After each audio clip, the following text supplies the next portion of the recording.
Good morning. કેમ છો બધા? આઈ હોપ તમે બધા મજામાં જ હશો. તો ટાઇટલ પરથી તમને ખબર પડી ગઈ હશે કે આજ હું વાત કરવાની છું કે ઇંગ્લિશ ઝડપથી અને સારી રીતે કઈ રીતે શીખી શકાય. તો મારાથી શરૂઆત કરું. મેં મારું 1 થી 12 ધોરણ ગુજરાતી મીડિયમમાં ભણેલી છું હું, અને ત્યારબાદ મેં મારું ગ્રેજ્યુએશન ઇંગ્લિશમાં સ્ટડી કરેલું છે. એન્ડ એવું નથી હોતું કે આપણે ઇંગ્લિશ મીડિયમમાં સ્ટડી કરીએ તો સારું એવું ફ્લુઅન્ટ ઇંગ્લિશ આવડતું હોય છે. ઇવન જ્યારે હું મારા કોલેજમાંથી બહાર નીકળી ઇંગ્લિશ મીડિયમમાં ભણ્યા પછી પણ મને સારું એવું ફ્લુઅન્ટ ઇંગ્લિશ બોલતા નહોતું આવડતું. ત્યારબાદ મને ખબર પડી કે નહીં, ઇંગ્લિશ તો બહુ જ ઇમ્પોર્ટન્ટ છે, ફ્યુચરમાં બહુ જ કામ લાગવાનું છે. ત્યારબાદ મેં મારા ઇંગ્લિશમાં રસ ડેવલપ કર્યો અને આજે હું સારું એવું ઇંગ્લિશ બોલી શકું છું. તો એ બધું શીખવામાં મને કઈ કઈ પ્રોબ્લેમ વચ્ચે આવી એ બધી વસ્તુ હું તમારી જોડે શેર કરવા માંગુ છું. તો વધારે ટાઈમ લીધા વગર શરૂ કરીએ. હવે પહેલેથી જ્યારે ઇંગ્લિશની વાત આવે ત્યારે સૌથી પહેલા ગ્રામર મગજમાં આવે કે નહીં, પહેલા મારે ગ્રામર શીખવું પડશે. But the good news is કે તમારે ગ્રામર શીખવાની પહેલા જરૂર નથી. હવે હું તમને સમજાવું કઈ રીતે.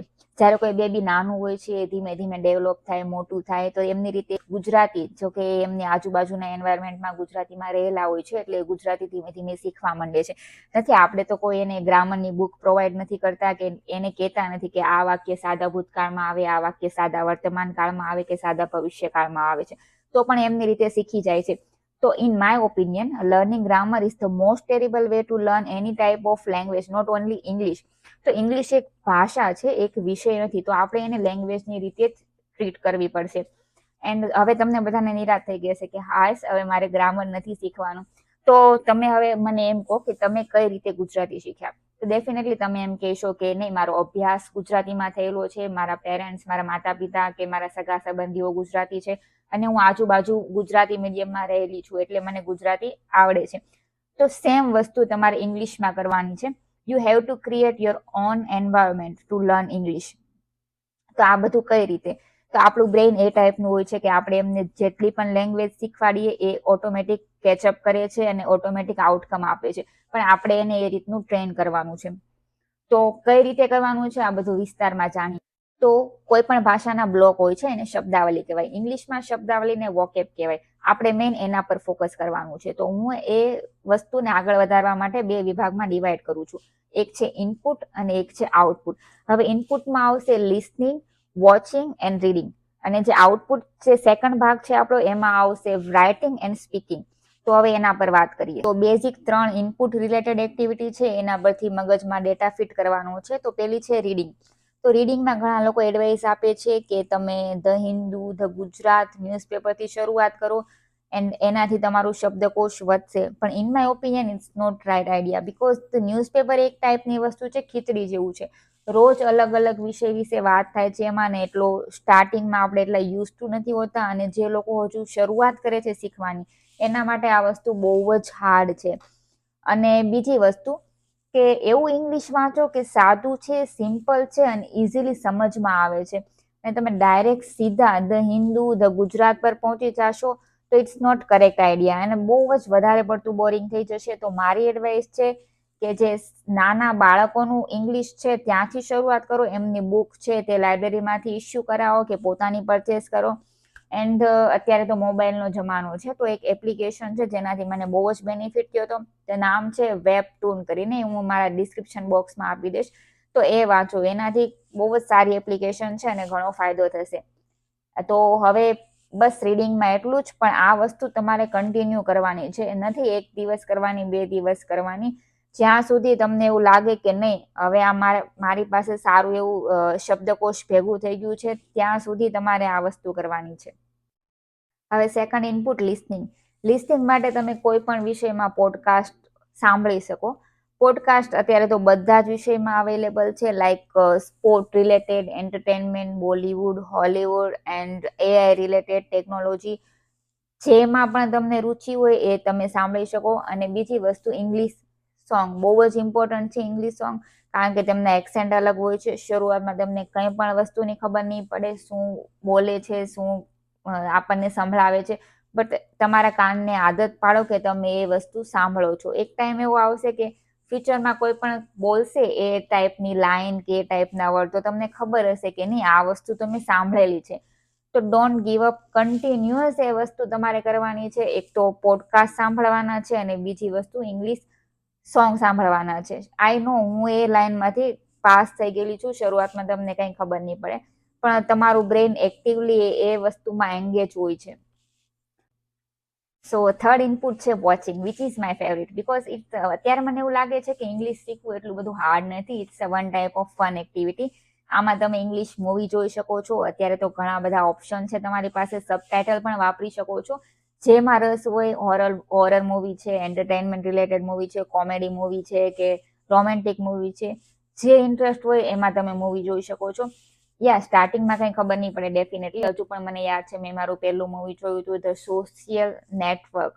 ઇવન ત્યારે મને લિટરલી કંઈ ખબર નહોતી પડી, પણ મેં બધા સીન જોઈને ગેસ કરેલું હતું કે નહીં, આ લોકો આ વાતચીત કરે છે અને આ ટોપિક ચાલી રહ્યો છે. બટ ધીમે ધીમે તમારું બ્રેઇન એ એડેપ્ટ કરી લે, કારણ કે વારંવાર શબ્દો એમાં જતા હોય છે. અને અત્યારે હું બધા મૂવી ઇંગ્લિશમાં જોઉં છું, કારણ કે મારું ઇંગ્લિશ હજુ પણ ઇમ્પ્રૂવ કરવું છે. રિસેન્ટલી મેં સ્ક્વિડ સિરીઝ પૂરી કરી છે, ગેમ ઓફ થ્રોન પૂરી કરી છે.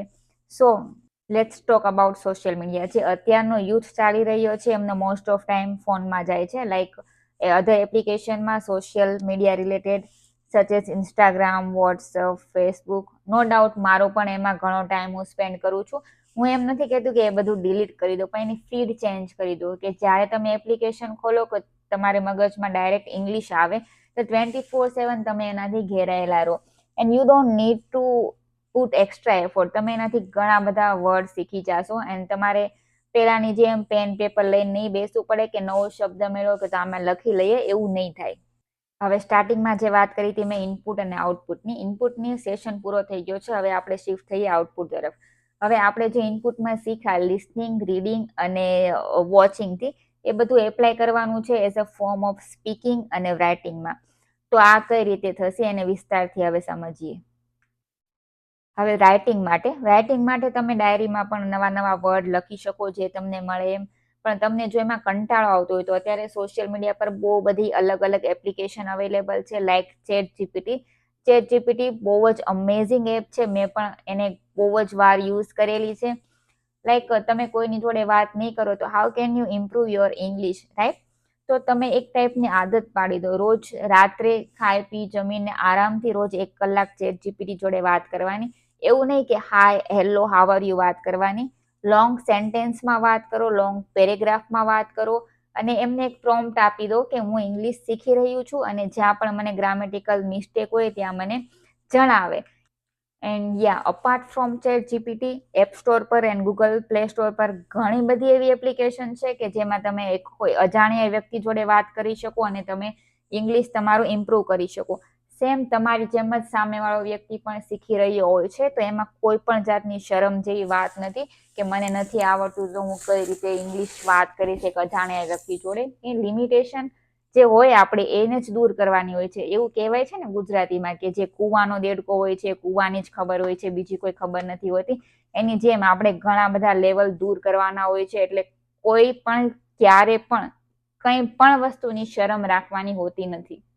અને ગાઈસ, આ બધું એવું નહીં કે હું એક દિવસ મૂવી જોઈશ, એક દિવસ હું ચેટ જીપીટી જોડે વાત કરીશ, એક અઠવાડિયું હું બીજી એક્ટિવિટી કરીશ અને હું 2 અઠવાડિયા પછી બોલવાની ટ્રાય કરીશ. આમાં એવું નથી હોતું. તમારે ડે 1 થી જ બોલવાની ટ્રાય કરવી પડશે, તો જ ઇમ્પ્રુવમેન્ટ આવશે.